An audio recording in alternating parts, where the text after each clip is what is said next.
తిరుపతి జిల్లా రైల్వే కోడూరు బడి పిలుస్తుంది 36 మండలాలు 36 రోజుల ఇంటింటికి ప్రచార రథం ఎన్రోల్మెంట్ డ్రైవ్లో భాగంగా 13వ రోజు జిల్లా విద్యాశాఖ అధికారి కేవీఎన్ కుమార్ ఆధ్వర్యంలో పట్టణంలోని బాలికల పాఠశాలలో జరిగింది. ప్రభుత్వ పాఠశాలలో చదివి అత్యధిక మార్కులు వచ్చిన వారికి శాలువా కప్పి మెమోంటలు అందించారు. విద్యాశాఖ మంత్రి నారా లోకేష్ ప్రభుత్వ పాఠశాలకు కావాల్సిన అన్ని వసతులను సమకూరుస్తున్నారు.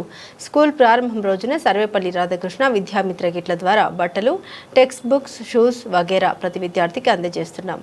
తిరుపతి జిల్లాలో ప్రభుత్వ పాఠశాలలో చదివి 596 మార్కులు సాధించి రాష్ట్రంలో 2వ స్థానంలో నిలిచాం. ప్రైవేట్ స్కూల్కి ఏమాత్రం తగ్గకుండా విద్యార్థులు చదువుతున్నారు. తిరుపతి జిల్లా విద్యాశాఖ అధికారితో పాటు టీచర్లు, విద్యార్థుల తల్లిదండ్రులు పాల్గొన్నారు.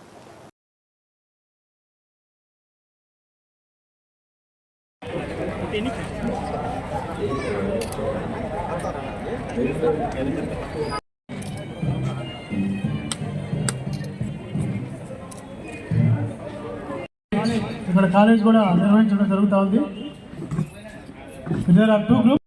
చాలా ఆనందంగా ఉంది మీ అందరితో కూర్చున్నందుకు.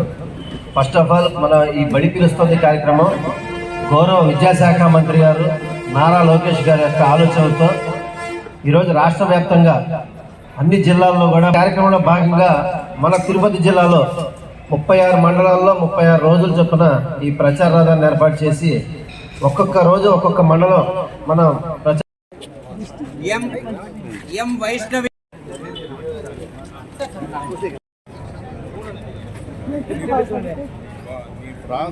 సాధించినటువంటి మన గర్ల్స్ హై స్కూల్ విద్యార్థిని సంజన ఇప్పుడు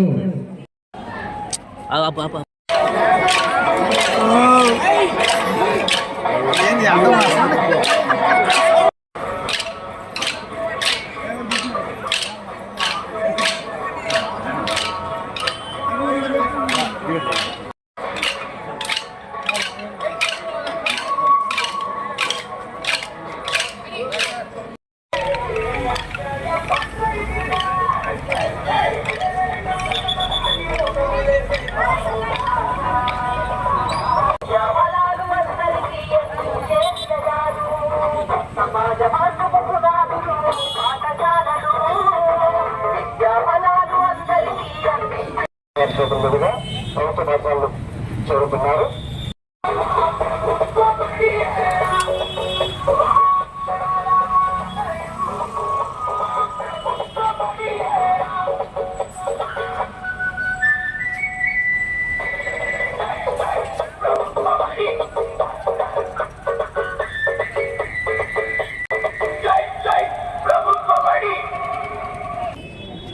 ఈరోజు గౌరవ విద్యాశాఖ మంత్రి నారా లోకేష్ గారు ఇచ్చిన పిలుపు మేరకు రాష్ట్రంలో ప్రతి జిల్లాలో కూడా బడి పిలుస్తుంది కార్యక్రమం జరుగుతుంది. అందులో భాగంగా మన తిరుపతి జిల్లాలో కూడా మన బడి పిలుస్తుంది కార్యక్రమము చాలా ఘనంగా నిర్వహిస్తున్నాము. 36 రోజుల పాటు 36 మండలాల్లో బడి పీలుస్తుంది ప్రచార రథంతో మనం ప్రచారం చేసి ప్రభుత్వ పాఠశాలల్లో విద్యార్థులు ఎక్కువగా చేరేదానికి మన అనేక రకాలుగా మన ప్రచారం కల్పించి ప్రభుత్వ పాఠశాలల యొక్క కీర్తిని ఇంకా పెంచే విధంగా మేము చేస్తున్నాము. మీ అందరూ చూసుకుంటే మనం గతంలో కంటే కూడా ఇప్పుడు ప్రభుత్వ పాఠశాలలో అనేక రకాల సౌకర్యాలు నారా లోకేష్ గారు విద్యాశాఖ మంత్రి గారు వచ్చిన తర్వాత అనేక రకాలైన సదుపాయాలు కల్పించి విద్యార్థులకు కావాల్సిన అన్ని రకాల సదుపాయాలు కల్పించి ప్రభుత్వ పాఠశాలని విద్యని బలోపేతం చేస్తున్నాం. అనేక రకాల ఇన్నోవేటివ్ యాక్టివిటీస్ కూడా కండక్ట్ చేస్తున్నాం. మనము పాఠశాల ప్రారంభం రోజునే సర్వేపల్లి రాధాకృష్ణ విద్యామిత్ర కిట్లు ప్రతి విద్యార్థికి కూడా 2 జతల యూనిఫాము, పుస్తకాలు, text books, notebooks, bags, shoes అన్ని రకాల కిట్లు కూడా మనం ఇవ్వడం జరుగుతుంది. అదేవిధంగా పాఠశాల ప్రారంభమైన తర్వాత ప్రతి విద్యార్థికి కూడా మధ్యాహ్న భోజన పథకంలో పౌష్టికాహారంతో విద్యార్థులకి మంచి ఆరోగ్యవంతమైన పౌష్టికాహారంతో మనం రోజు కోడిగుడ్లు, అదేవిధంగా చిక్కీలు, రాగి జావ పిల్లలకి ఇచ్చి వాళ్ళు ఆరోగ్యంగా ఉండడానికి అనేక రకాల చర్యలు తీసుకుంటున్నాం. మనం చూసుకుంటే ప్రైవేటు పాఠశాలతో పోల్చుకుంటే మన ప్రభుత్వ పాఠశాలలో మంచి క్వాలిఫైడ్ టీచర్స్, ఎక్స్పీరియన్స్డ్ టీచర్స్ ఉన్నారు. వీళ్ళందరితో మంచి విద్యాబోధన జరిగి విద్యార్థులకి మంచి నాణ్యమైన విద్యను అందించడం జరుగుతుంది. దాంతోపాటుగా మంచి class rooms, ventilations, drinking water, toilets, ముఖ్యంగా విద్యార్థులు ఆడుకోవడానికి మంచి ప్లే గ్రౌండ్స్తో అన్ని రకాల సదుపాయాలు మన ప్రభుత్వ పాఠశాలలో మనం ఏర్పాటు చేస్తున్నాం. ప్రైవేటు పాఠశాలకు మించి ప్రతి క్లాస్ రూమ్లో కూడా IFP ప్యానల్స్, అదేవిధంగా ప్రైమరీ స్కూల్స్లో స్మార్ట్ టీవీలతో డిజిటల్ క్లాస్ రూమ్స్తో విద్యను అందిస్తున్నాం. ఏ కార్పొరేట్ పాఠశాలలో కూడా క్లాస్కి ఒక ఐఎఫ్పి ప్యానల్ అనేది ఉండదు. మన ప్రభుత్వ పాఠశాలలో ప్రతి క్లాస్ రూమ్కి ఒక ఐఎఫ్పి ప్యానల్ పెట్టి వాటిలో డిజిటల్ ఎడ్యుకేషన్ ద్వారా విద్యార్థులకి నాణ్యమైన విద్యను అందిస్తున్నాం. మనం చూసుకుంటే గత 10వ తరగతి పరీక్షల్లో ఏ మాత్రం ప్రైవేటు పాఠశాలకి తీసిపోకుండా 596 మార్కులతో జిల్లాలో మొదటి స్థానంలో ప్రభుత్వ పాఠశాలలో చదువుతున్న విద్యార్థులు 596 మార్కులు సాధించడం అనేది చాలా గర్వకారణం. అదేవిధంగా రాష్ట్రంలో 2వ స్థానంలో మనం తిరుపతి జిల్లాలో 10వ తరగతి మార్కులు సంపాదించాం. ఈ రోజు చూసుకుంటే ప్రతి ఉన్నత పాఠశాలలో కూడా 500 పైన మార్కులు వచ్చిన విద్యార్థుల సంఖ్య గణనీయంగా పెరిగింది. దీని అందరికీ కారణం మన గౌరవ విద్యాశాఖ మంత్రి గారు నారా లోకేష్ గారు గత డిసెంబర్ 6వ తారీఖు నుంచి మార్చి 15వ తారీఖు వరకు కూడా 100 రోజుల ప్రణాళికలో ఎస్సీఆర్టీ వారు ఇచ్చిన షెడ్యూల్ ప్రకారము తిరుపతి జిల్లాలో చాలా చక్కగా అందరి ప్రధానోపాధ్యాయులు ఉపాధ్యాయులు ఆ యొక్క షెడ్యూల్ ప్రకారం విద్యార్థులను తర్ఫీదునిచ్చారు.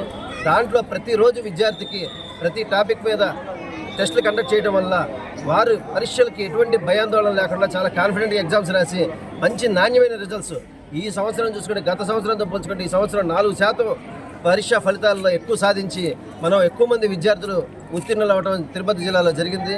అది ఎన్ని చెప్పి మన ప్రతి విద్యార్థికి కూడా ప్రభుత్వం కల్పించే అన్ని రకాల సౌకర్యాలు సదుపాయాలు ప్రతి స్కూల్ చిల్డ్రన్ పొందే విధంగా మేము చర్యలు తీసుకుని ప్రతి ఉపాధ్యాయుడు ప్రతి మండల విద్యాశాఖాధికారి ప్రతి ప్రధానోపాధ్యాయుడు కూడా విద్యాశాఖలో ఉన్న ప్రతి ఒక్కరూ ప్రభుత్వ పాఠశాల బలోపేతం గురించి అదేవిధంగా ప్రతి విద్యార్థిని ప్రభుత్వ పాఠశాలలో చేరే విధంగా అన్ని రకాలుగా ప్రచారం చేసి విద్యార్థుల సంఖ్యను విపరీతంగా పెంచుతున్నాము.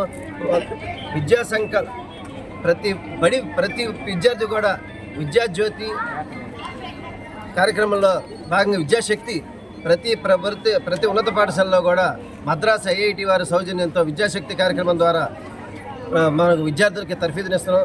అదేవిధంగా మన ప్రభుత్వ పాఠశాలలో చూసుకుంటే వొకేషనల్ ఎడ్యుకేషను అదేవిధంగా మోరల్ ఎడ్యుకేషన్ పెట్టి 10వ తరగతి అయిన తర్వాత బయటికి వెళ్ళిన తర్వాత ఏ విద్యార్థి కూడా కాన్ఫిడెంట్గా మేము బతకగలం అనే మానసిక స్థైర్యము ఏ ప్రభుత్వ పాఠశాలలో ఏ ప్రైవేటు పాఠశాల కూడా లేకుండా మన ప్రభుత్వ పాఠశాల విద్యార్థులకి మానసిక స్థైర్యం ఇచ్చి అందరూ కూడా చాలా హాయిగా ప్రశాంతంగా ఉన్నత స్థాయిలోకి వెళ్ళే విధంగా మేము అన్ని రకాల చర్యలు తీసుకుంటున్నాం.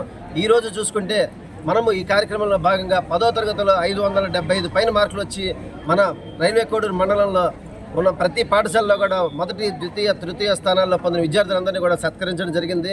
ఇప్పుడు బడి పిలుస్తుంది కార్యక్రమంలో భాగంగా ఈ రైల్వే కోడూరులో ఈరోజు దాదాపు 50 మంది విద్యార్థులు ప్రైవేటు పాఠశాల నుంచి ప్రభుత్వ పాఠశాలలో చేరే విధంగా అన్ని రకాల చర్యలు తీసుకుంటున్నాం. ఈరోజు చూసుకుంటే ఈ పిల్లలందరూ కూడా ప్రైవేట్ స్కూల్లో చదువుతున్న విద్యార్థులందరూ కూడా మన ప్రభుత్వ పాఠశాల యొక్క ప్రతిష్టని ప్రభుత్వ పాఠశాల ఉపాధ్యాయుల యొక్క కృషిని చూసి తెలుసుకుని వారందరూ కూడా ప్రభుత్వ పాఠశాలలో చేరడానికి ముందుకు వచ్చినందుకు మేమందరం కూడా చాలా ఆనందంగా వాళ్ళందరినీ కూడా ఆహ్వానిస్తున్నాం. తల్లిదండ్రులందరికీ ఒక విన్నపం, ప్రభుత్వ పాఠశాలలో కల్పించే అన్ని సదుపాయాలు అదేవిధంగా ప్రభుత్వ ఉపాధ్యాయుల యొక్క విద్యా విధానాన్ని మీరు చూసుకుని అందరు విద్యార్థులు కూడా ప్రభుత్వ పాఠశాలలో చేర్పించవలసిందిగా కోరుకుంటూ ఈ కార్యక్రమాన్ని జయప్రదం చేయవలసిందిగా అదేవిధంగా గౌరవ విద్యాశాఖ మంత్రి నారా లోకేష్ గారు యొక్క ఆలోచనలతో ముందుకెళ్తున్న మన విద్యాశాఖని ఇంకా బలోపేతం చేయవలసిందిగా మీ అందరినీ కోరుకుంటున్నాను. Thank you.